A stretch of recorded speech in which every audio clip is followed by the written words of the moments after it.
start with this, well, I'm sure most of you know by now that last night there was a big UFC card, and some very familiar faces in the sport of boxing. They were covering this card. Max Kellerman, Teddy Atlas, Stephen A. Smith. I don't think many of us are too heartbroken that Stephen A. Smith isn't talking about the sport of boxing as much as he used to. I think that's a good thing. Nobody wants to hear that blowhard pretend to know what the fuck he's talking about when it comes to pugilism, when it comes to the sport of boxing. But Teddy and Max, these familiar faces, were once fixtures in the sport of boxing, yet these days, you'd be more likely to see them commentating Conversating about an MMA fight instead of a boxing match. And I want you guys to understand something. The sport of boxing as a whole, is bigger now and more global now than it ever was in previous eras. If we're talking about the global scale, the sport actually is much bigger than it used to be, just not in America. Which is what we're talking about. The British Renaissance in the sport of boxing, the women's renaissance in the sport of boxing. Women's boxing now is bigger than it has ever been in previous eras, and it's only getting bigger. It's gaining traction. So when we're talking about the sport of boxing, the entire sport of boxing, it is still very much in a good place. Globally it is. Domestically, it's not. Domestically, as far as the domestic scene in the United States. No, boxing ain't what it used to be around here. You've got Max Kellerman, Teddy Atlas, who were once fixtures in the sport of boxing, now commentating mixed martial arts matches. You have Yahoo Sports' Kevin Iole. He used to cover a lot of boxing, too. Not so much anymore. Kevin Iole mostly covers MMA fights these days. I used to be a big Wilder fan, he was. A little over a year ago, he wrote a piece on how Wilder single-handedly reinvigorated today's heavyweight division. Which was a crock of shit. I mean, how much did he invigorate today's heavyweight division when you're covering mixed martial arts matches now? That doesn't seem very invigorating. Kevin Iole, he was a Wilder fan. Boxing guy. He's an MMA guy now. For the most part, he is. This is the state of American boxing, folks. There's more money and excitement in punditry for mixed martial arts these days than there is for the sport of boxing, at least in America, as you have several American boxing pundits that have already crossed over fixtures in the sport. What the hell happened? About 5 or 6 years out from what was the highest grossing boxing match in the history of boxing matches, the Mayweather versus Pacquiao fight. About 5 or 6 years from that, a lot has changed. You know that after Conroy snapped his tibia in what was his trilogy fight with Dustin Poirier, that's right, this Conroy McGregory versus Dustin Poirier fight was a trilogy the same way that Deontay Wilder and Tyson Fury. Part 3. What was supposed to be their fight. That's trilogy. 2 trilogies in 2 different sports. One has garnered a lot more interest than the other. Not long after Conroy snapped his tibia, we already had a set of numbers coming out from Dana White. Dana White, the man himself, post-fight press conference, he said the pay-per-view buys are tracking between 1.7 and 1.8 million pay-per-view buys. Neither of Deontay Wilder, Tyson Fury's first or second fights brought in those kind of numbers, brought in those kinds of buys. Hell, you could put both fights together and it wouldn't come to that sum total. It literally wouldn't. Why is that? I'll tell you why that is. It's because the paying public, the boxing community, the portion of it that actually shells out cash money for boxing matches, that's not the fight they were asking for. And even if they managed to get some of that community to purchase the fight or be in attendance, that still wasn't the hottest ticket at that time when Deontay Wilder so decided to fight Tyson Fury. The first time. The hottest ticket in town was the Joshua fight, the Deontay Wilder versus Anthony Joshua fight. And when he decided to fight Tyson Fury instead of Anthony Joshua, there was an offer on the table for him, but he thought he was too good for it. After that first fight, Tyson Fury crossed over to the top-ranked side of things and put their rematch fight in jeopardy, their rematch. Deontay Wilder still had the option of fighting Anthony Joshua. There was still another offer on the table for him. He turned that down. He was made another offer. He turned that one down as well. He thought it was more important to fight Tyson Fury. He thought that was a bigger and better fight. It wasn't. It was an alternative. A substitute. A decent substitute that did very well at the gate, though was a box office flop overall since piracy greatly affected the pay-per-view buys. And They lost money. they weren't able to break even. Don't misunderstand me. Don't do it.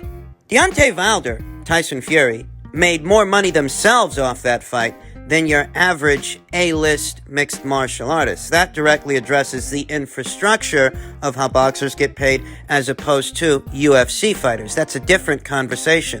But concurrently, Wilder versus Fury 2 was a box office flop. they poured more money into orchestrating that fight, orchestrating that event, advertising it, than the event itself generated.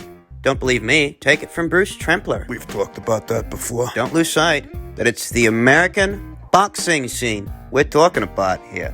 What was once the mecca of boxing sees many of its prominent boxing pundits crossing over into mixed martial arts because the sport of boxing in America is coming up short of excitement these days. I mean, it really is. It ain't what it used to be. Agenda-driven content creators, Wilder propaganda channels would have you believe that that fight was a massive success when it was a failure that left a lot of people short a lot of money they invested into that fight. They think that Wilder versus Fury 3 is the hottest ticket in town. It's not. So how come approximately 2 weeks out from what was supposed to be the fight date, July 24th, how come that fight had no UK broadcaster, if that's the hottest ticket in town? Why weren't ticket sales moving for what's supposed to be the hottest ticket in town? Why weren't ticket sales moving, Wilder versus Fury 3, the way they were moving for Canelo Alvarez's last ring appearance against Billy Joe Saunders?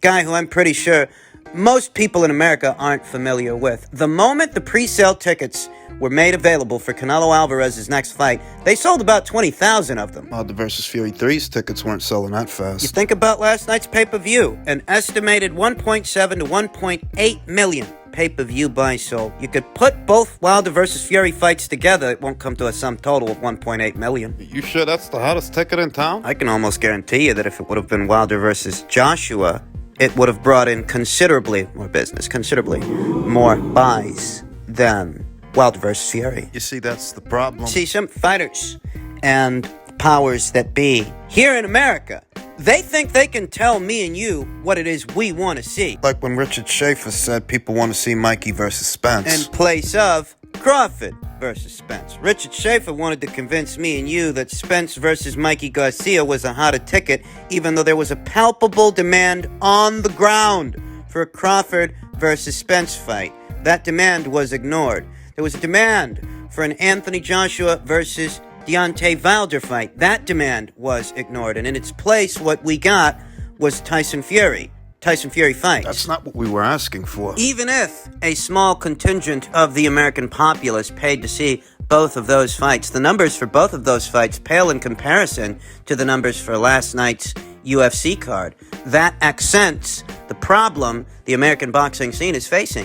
American boxing personalities, American boxing who's who guys, movers and shakers, they think they can tell me and you what it is we want to see. They think they can tell me and you what it is we're willing to pay for. They think they can gaslight us. With fights like Wilder versus Fury 1, Wilder versus Fury 2, Spence versus Mikey Garcia, Spence versus Porter. Those were all alternatives. We're all substitutes for the fights we were asking for, the fights we actually wanted to see. Every single one of them. You want to play dumb? Keep playing dumb. Boxing budgets are getting smaller and smaller. The bar of standards being lowered. Here in America, it is. I mean, pay attention to Gervonta Davis's latest tweet to Eddie Hearn. He says, "Hey, Eddie Hearn, none of those bums you name can sell anywhere. Meanwhile, I'm doing it effortlessly and getting paid MO. It looks like they need me more than I need them." Crazy, man. I'll tell you what's crazy. What? It's crazy that this kid thinks he's arrived. He thinks he's a star. Thinks he's king shit already. Doesn't need anybody because he sold a very paltry 200,000 pay-per-view buys. Bear in mind, That was only 2 weeks ago. 2 weeks later, you've got a three-peat of a UFC card where Conroy, he got beat in the last fight by Dustin. That card did considerably more well on pay-per-view than any of Gervonta Davis's outings. Gervonta Davis, who thinks he's a star, so does his promoter, Leonard Ellerby, so much so, they think they don't need anybody. That's where they are. That's what they like to say. Only so that 2 weeks later, a three-peat. Repeat. Conor McGregor and Dustin Poirier, for the third time, can completely overshadow whatever it was he was doing with Mario Barrios 2 weeks ago. Gives a shit. Mario who? You think you're ever gonna sell 1.8 million pay-per-view buys fighting guys like that? Eddie Hearn responded to Gervonta Davis's comment by saying, "You're doing great. You just did 200,000 pay-per-view buys. Imagine what you would do versus Devin, Tio, and Ryan. Don't underestimate their value. These are the fights the fans want to see. Legacy fights. Keep it up. Oh, forget that. You're the king. You're a cultural icon. You're the face of boxing. Yeah, you're doing it for the culture. You don't need to fight Solo Manchenko or Teofimo Lopez or Ryan Garcia or anybody because you can sell 200,000 pay-per-view buys. You're a star. Doesn't make a difference to the fight fans. Doesn't make a difference to the paying public. You make with Mario Barrios the same amount of money you would make fighting Teofimo Lopez, Devin Haney, Vasilo Manchenko. They're all equal. In the eyes of the boxing community, they're all equal in the eyes of the paying public. That's what you tell yourself, or that's what Leonard Ellerby tells you, and that's what you want to believe, so that you ain't got to fight those fighters. So don't fight those fighters. Doesn't make a difference, right? Because your promoter says so. Because your promoter tells you that... Tells us, too. What's he been telling us? Most of them couldn't even tell you what kind of champion Tank is, what kind of champion he has been, and for that matter, really who is Mario Barrios. They don't know. And they don't care. All that matters is that this guy, he's been the face of our culture. The younger generation have gravitated towards him because he gives them exactly what they want to see.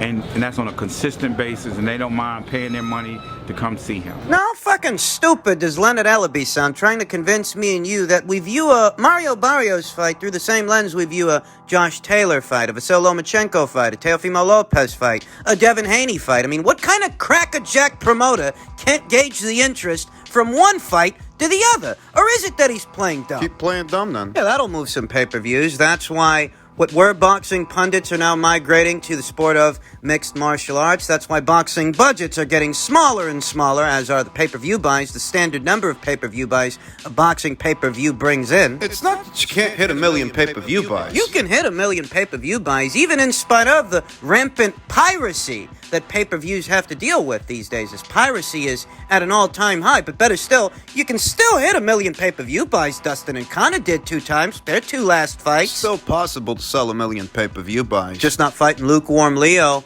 and Mario Barrios, just not trying to gaslight the paying public, the boxing community, into thinking that a Mario Barrios fight has the same sizzle as a Josh Taylor fight, a Lomachenko fight, a Lopez fight, or a Haney fight. It doesn't. And if your promoter, your handler, Leonard Smellerby, is too inept to realize that, too dumb, or he's playing dumb. You're never gonna hit a million pay-per-view buys fighting those guys. You might never hit half that number. You might never hit 500,000 pay-per-view buys with the soft matchmaking we've been seeing. It doesn't fool anyone. And this is the problem with the American boxing scene. Too many guys like this. Too many managers, too many fanagers, too many content creators that they themselves seem to think they can gaslight the paying public into buying into this kind of matchmaking, this kind of programming. They think they can convince you Wilder versus Fury is the hottest ticket in town. They think they can tell me and you what we're supposed to be excited about, what makes us want to reach for our wallets,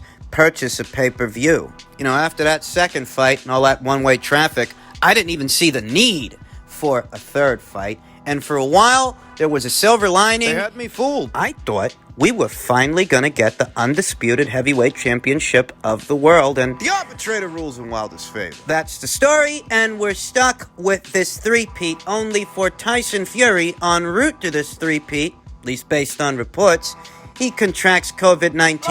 Now we have to wait for this saga's conclusion another 2-3 months, all the way over there in October. Who do you think has the patience for this kind of stuff? What part of this is supposed to be the exciting part? This is what sizzle passes for in the sport of boxing these days. Wilder attending a press conference with headphones on so he doesn't have to field questions in reference to the controversy that he started. Wilder pouting. That's supposed to be exciting. Mediocre. Gervonta Davis moving a very paltry 200,000 pay-per-view buys. That's supposed to make him a pay-per-view attraction. That's supposed to make him a star. Mediocre. You might be thinking to yourself that it's not even fair to compare Gervonta Davis's pay-per-view buys with those of a Conroy McGregory. Conroy's been at this much longer than Gervonta, but Gervonta himself thinks he doesn't need anybody. Gervonta Davis has reached the point, at least in his own mind, to where it doesn't matter who he fights because he's a draw. He's the pay-per-view attraction. And Leonard Ellerbe is facilitating that contention by trying to fool people into thinking they view a Josh Taylor through the same lens as a Mario Barrios. They view a Teofimo Lopez, a Devin Haney, a Vasil Lomachenko through the same lens as a lukewarm Leo. I mean, when you reach the point to where you think you're so big, a fucking star, that you don't need anybody. It better show up in the numbers. The American boxing scene seems to be in the hand of morons. Complete morons. The same Leonard Ellerbe that places no value on the Josh Taylor fight is the same Leonard Ellerbe that's talking about bringing Gervonta Davis over to the United Kingdom.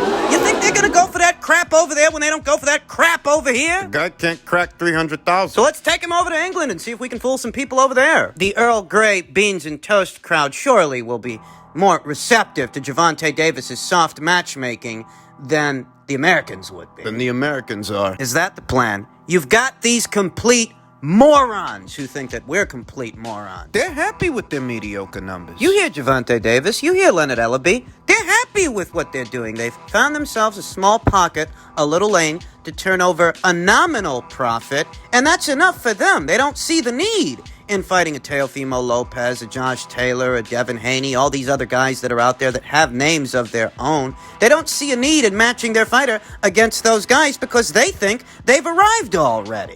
You're not going to hit 1 million pay-per-view buys fighting Mario Barrios and lukewarm Leo, but they must not be trying to. Mediocre! This is the state of American boxing, so it's no wonder why pundits, personalities like Max Kellerman and Teddy Atlas are crossing over into another sport. Because who's got the patience for this?